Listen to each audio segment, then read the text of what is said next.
Gia, Mr. Boutigolaay, l'histoire retiendra.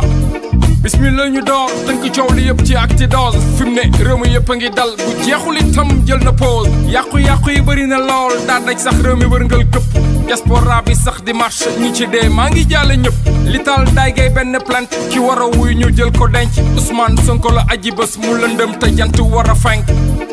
askan wi fipp ku ci nekk sa mer nga boot ñi naan Free Sénégal suñu démocratie duñ ko noot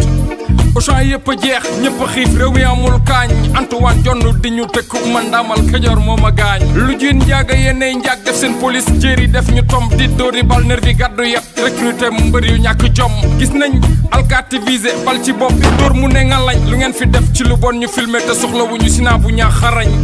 ñoo ngi suuli néew mais Adji Sarr mu ngi Free nickel du doomu Macky du doomu Sonko bu xoosu politique ni mel APR réew mi ñoo ko bokk te suñu démocratie la ñuy xeex Senghor Wade Diouf ñëpp a dem e Macky nguur day jeex Pastef amul leem-leem friwul ne ndaw ñi réew kenn du yore nii réew mais kenn du wuute nii réew ay nerveeg samba boy di si violence du mujj ñu moom dañu rax askan wi jàmmar la takk der bi dooni noon presse bi job rappeur yi photo wu grenade takk le 8 mars yana mar deret tuuru dagg loxo ci histoire de mœurs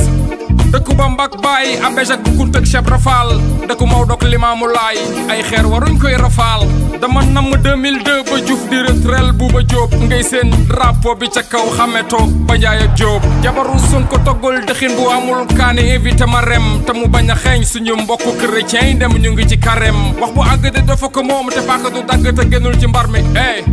mën a laay dooma dégg te yoroon nopp gar mi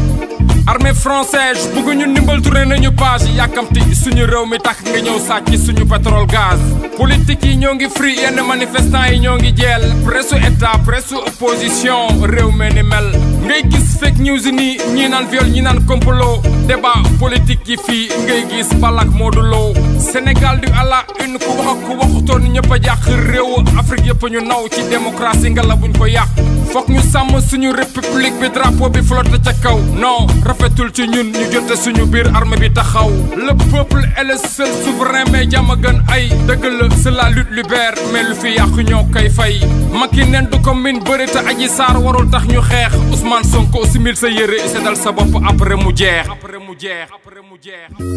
lamb ji fi amoon daaw